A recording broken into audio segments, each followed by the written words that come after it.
Walsall remain your leaders over in League 2 with Bradford City hot on their tails, that's right. But what about the race for the playoffs? We'll bring you an update and more next.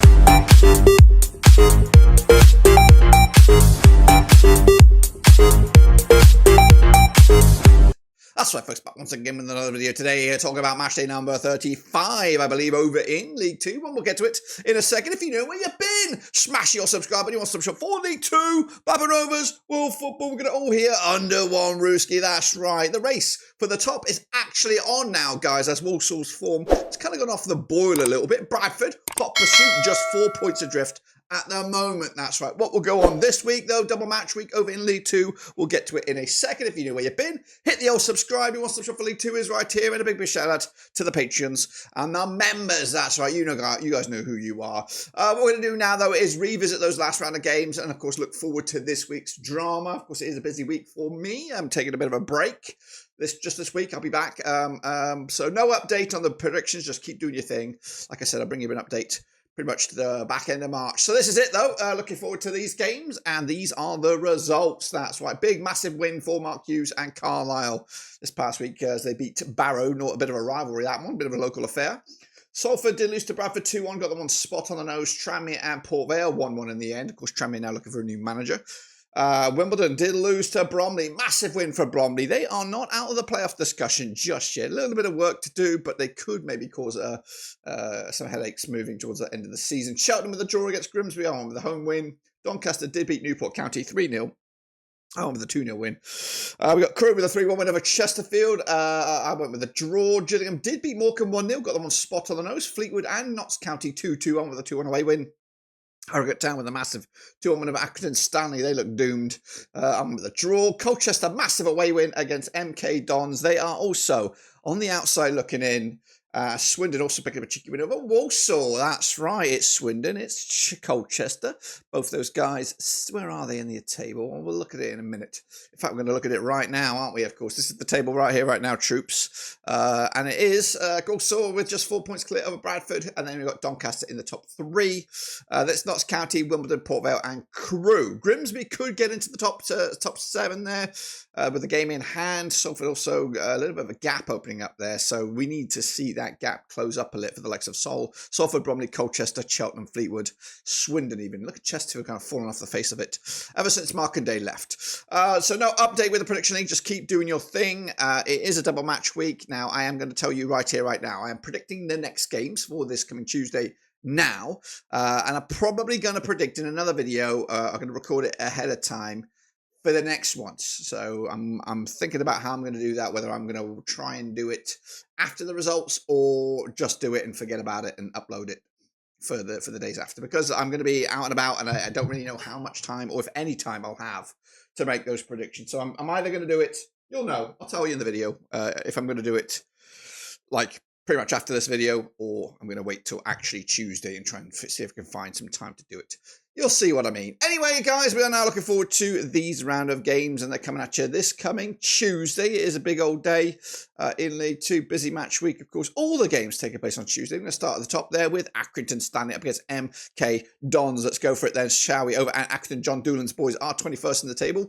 33 points for the campaign. Just one win, though, in the last 6. Up against MK Dons and Scott Lindsay. It's not really worked out for these guys. They're all the way down to 17th right now. 39 points for the campaign. Scott Lindsay, of course, got promoted with Crawley. Doesn't look like it's going to be any sort of success here at MK Dons. They played 40, could be even on his way out here. They played 14 times since 2006, 3 wins for Stanley, 9 wins for MK Dons. There's been 2 draws, of course, with the most recent match at this venue. It was a 1-0 win for Stanley back in October 2023. The reverse fixture at the Stadium MK was a 2-1 win for MK Dons. The Dons are on the back of a 1-0 loss to Colchester. They haven't scored in back-to-back games, haven't won in I don't even know how long. Stanley, though, on the back of that 2-1 loss to Harrogate. The bookies' odds on this one, though, they go with Stanley being favoured here. Milton Keynes are the underdogs, but only just slightly coin flip. But I am going to back Stanley pure on the back of MK Dons being very much down in the dumps. Let's go to Bradford then, taking on Cheltenham. Of course, Bradford are in second right now, and this could be the year, guys. Bradford City getting back to the third tier of English football. They're coming into this on second spot, 63 points for the campaign. They've won 3 on the spin there, just one defeat in the last 6 up against Cheltenham. Under Michael Flynn, they're unbeaten in the last 4. They sit 12th with 46 points for the season. They played 16 times in 2006. 6 wins Bradford, 5 wins Cheltenham. Has been 5 draws between the two sides. Last time around over at Valley Parade, it was a 2-1 win for Cheltenham back in December 2020. The reverse fixture in Cheltenham was a 1-1 draw way back in October. Cheltenham on the back have another 1-1 draw. In fact, back-to-back draws, picking up draws against Walsall and Grimsby. Both of those games were at home. Their last away match, though, was a 3-0 win against Newport County. Bradford on the back of back-to-back wins, in fact 3 wins on the spin for them, conceding just 1 goal in the last 3. Their last home match was a 2-0 win over MK Dons. The odds for this one then, of course, Bradford massively fancied. Cheltenham, the underdogs, wouldn't even go there. Going to go with a 2-1 win for the hosts here to maintain their title ambitions here, guys. That's right. Bromley up against Doncaster, coming to over at Bromley. Of course, Bromley under Andy Woodman, 10th of the table, 48 points for the season. Just 1 defeat in the last 6. Up against Doncaster under Grant McCann. They've won 3 on the spin and they sit 3rd in the table. That's right. 61 points. They played just 1 time, these two sides. It was the reverse fixture and it was a 1-0 win for Bromley at the Keep Moat. Doncaster on the back of a 3-0 win over Newport County. They've won 3 on the spin, like I said, just conceded 1 goal in those last 3. Bromley on the back of that 1-0 win over the Wimbledon. They've only conceded 1 goal in the last 5. That 1 goal wasn't a big one because they lost 1-0 to Bradford at Bromley in their last home match. The odds for this one, Doncaster are favoured on this one, but Bromley have got a bit of form with them. I'm going to go with a 1-0 surprise 1-0 win over Doncaster, which will dent their automatic hopes and breathe life or playoff life into Bromley's hopes there. Carlisle against Walsall. Goodness gracious me, this is top versus bottom, isn't it? It's pretty much top versus bottom. Of course, Carlisle 24th, Walsall are top. They played 25 times, 2003. Carlisle under Mark Hughes sitting there with 26 points. Unbeaten the last 3. Up against Walsall under Matt Sadler, back-to-back games without a win. They're on 50% form, and they have played Carlisle 25 times since 2003. They've won 9, they've lost 6, and there's been 10 draws between the two sides. Last time around over at Carlisle was a 0-0 draw way back in November 2022. Meanwhile, the reverse fixture at the Bescott was a 3-1 win for Walsall way back in October. Carlisle on the back of a 1-0 win over Barrow. They make it 3 clean sheets on the spin, conceding just 1 goal in the last 4. Walsall on the back of a 1-0 loss to Swindon. Their last win was a 2-0 win over fellow strugglers Morecambe. The odds for this one, I think Carlisle will be underdogs. Walsall favoured here. It's strange to see Mark Hughes managing so low down on the old Football League pyramid here. I'm going to go with a 2-1 win, though. I'm going to give him a bit of a morale boost and maybe, just maybe, really put some kudos into Carlisle. Maybe, just maybe, they can stick around for another season. Next up, we go to Colchester up against Chesterfield in the Battle of the Seas. That's right. Colchester under Danny Crowley, 11th for the table, 46 points for the season. They're unbeaten in the last 9 games. Up against Chesterfield under Paul Cook. They've just won once in the last 5, and that's actually been 3 defeats on the spin, and they sit 15th right now with 42 points. Colchester in 11th with 46. They played 17 times since 2003. 6 wins Colchester, 5 wins for Chesterfield. There's been 6 draws between the two sides. Last time around, over at Colchester, it was a 1-1 draw between these two sides. In fact, the last 5 of the last 6 between these two sides have ended up all square. The only time there was a victory in the last 6, it was a 2-1 win for Chesterfield at Colchester in the FA Cup back in November 2016. Colchester on the back of a 1-0 win away to MK Dons. Chesterfield on the back of a 3-1 loss to Crewe. And Colchester are favourites for the victory here. Going in there as well. 2-0 winners for the Cowleys over Paul Cook's Chesterfield. Meanwhile, Crewe up against Fleetwood Town, bit of a Northwest crunch clash over at Gresty Road. Lee Bell's boys are 7th right now, 55 points for the season. They are still in the playoffs, unbeaten in the last 3. Up against Pete Wild and Fleetwood, who are 13th with 45 points, just 1 win though in the last 6. They played 11 times in 2013, 3 wins for Crewe, 6 for Fleetwood. There's been 2 draws between the two sides. Last time around at this very venue, it was a 3-1 win for Fleetwood back in April 2022. That was in League 1. The reverse fixture at Highbury was a 1-1 win for Crewe this season. Back in October. Crewe on the back of a 3-1 win over Chesterfield. Back-to-back wins up against Fleetwood. 2-2 draw against Notts County last time. Crewe are favoured for the victory here. Fleetwood are underdogs. 1-0 winners in my eyes. That's right. Morecambe must-win territory up against AFC Wimbledon. Coming out to the Globe Azteca Arena. Morecambe under Derek Adams. 17% form. Just 1 win the last 6. They are 23rd with 26 points for the season. Up against the Dons and Johnny Jackson. That's right. Who are 5th with 57 points. They're unbeaten. Just lost 1 to the last 6. 58% form. They played Morecambe 15 times since 2011. There's been 5 wins apiece, and there's been 5 draws. Last time around at Morecambe, it was a 4-1 win for Morecambe way back in October 2023. The reverse fixture over at Cherry Records Lane, it was a 3-0 win for Wimbledon back in October. Morecambe on the back of a 1-0 loss to Gillingham.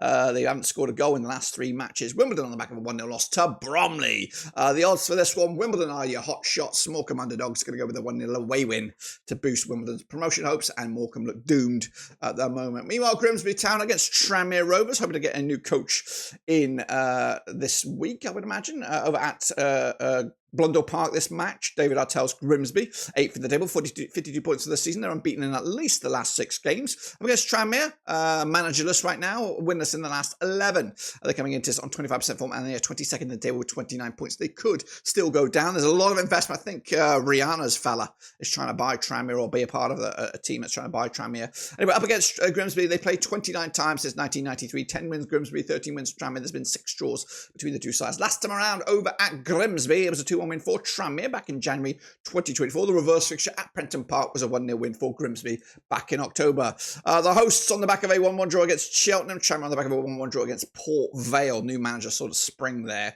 The odds for this one, Grimsby are fancy. Tranmere, of course, not so much. Going to go with a draw myself. Another point in the bag for Tranmere. Grimsby probably missing out to getting into the top 7. Newport County up against Gillingham over in Wales. That's right, Newport County under Nelson Jardine. They currently find themselves 16th in the table, 40 points for the season. They've got no wins in the last 3. Against Gillingham under John Coleman, just 1 defeat in the last 5. They are 18th with 38 points. They could actually leapfrog Newport with a victory this coming around, but they've got to play them, and they haven't won in the previous 6 attempts. It's actually been 6 wins on the spin for Newport County against Gillingham, including when they last played in Wales, 1-0 winners back in February. Meanwhile, the reverse fixture at Gillingham was a 2-0 win for Newport County way back in October. In fact, they haven't scored against Newport County in the last 3 and only scored 1 goal against them in the last 5. The Gills, though, on the back of a 1-0 win over Morecambe, Doncaster did beat Newport last time around. In fact, it's actually been 3 games without a goal for Newport. They've also been struggling in the finding the back of the net. The odds for this one then, Newport County are underdogs. Gillingham could get that first win against Newport this time around. I'm going with a 1-1 draw though, which means Gillingham's wait will continue for at least another year. Meanwhile, Notts County up against Barrow, coming at you over at Notts County. Stuart Maynard's boys are 4th and they're trying to get into the top 3. Just 1 defeat in the last 6 against Barrow under Andy Wing, who've lost 3 on the spin. They're down into 19th right now. And they've played Notts County 5 times since 2019. It's been 1 win apiece and 3 draws. And those 3 draws have been back to back to back. That's right. Last time around at Notts County 1-1. This time around over in Barrow 1-1 it was. Speaking of draws, Notts County on the back of a 2-2 draw. Barrow on the back of a 1-0 loss to Carlisle. Back-to-back games without a goal for Barrow. The odds for this one, Notts County massively fancy Barrow, the underdogs. I think it will continue here. Barrow's slump will be another one, and Notts County will close in again to the automatic spots. Port Vale against Harrogate, coming at you over at Vale Park. Port Vale coming at you with Darren Moore's boys. They're 6th in the table, 56 points for the season, just 1 defeat in the last 6. Up against Harrogate, Simon Weaver's boys, 42% form. They've won 2 of the last 3. They sit 20th with 36 points. They played 5 times to 2020. 3 wins Port Vale, nothing for Harrogate. There's been 2 draws. Last time around over at Vale Park, it was a 2-0 win for Port Vale back in September 2021. The reverse fixture, a 1-0 win for Port Vale over in Harrogate back in October. The Vale on the back of a 1-1 draw against Tranmere. Harrogate with that massive 2-1 win over Accrington. Stanley. Port Vale fancied on this one. Harrogate taking the L, you would imagine. 2-0 winners in my eyes. What about you? Let me know down below. And then finally, Swindon. Salford is coming at you over at Swindon. Ian Holloway's boys are 14th in the table, 44 points for the season, just 1 defeat in the last 6. Against Salford under Carl Robinson, 3 defeats on the spin. They're down to 9th. He's probably going to get the sack if he can't get them into the playoffs. They've had 8 times to 2019, 3 wins Swindon, 2 wins Salford. There's been 3 draws between the two sides. Last time around over at Swindon, it was a 1-1 draw back in February 2024. The reverse fixture in Salford, 2-1 winners it was for Salford back in October. Salford on the back of a 2-1 loss to Bradford. Swindon with another 1-0 win over Walsall to make it back-to-back 1-0 wins. The odds for this one, Swindon just about have it against Salford. I'm going to go with a 2-1 win as well with the bookies. And Holloway's boys continue maybe a last-minute surge to get to that top 6. Of course, April is probably massive, where there's 2 Easter games are back-to-back. Anyway, this is what I would think the table would look like after the end of these games. Of course, double match week this week will also remain tip at the top. Bradford will close in on them to just 1 point, and then Notts County will be in 3rd at the moment on goal difference. Doncaster, Wimbledon, Port Vale, and Crewe going down. Morecambe and Carlisle, but of course, gap maybe closing in a little bit on the old playoffs there. But that is my take on it, guys. Make sure you get your own pick as well. using the link down below, and we look forward to seeing you again for this double match week. I'm not sure what I'm going to do with the video, but we'll see. Until then, I am done.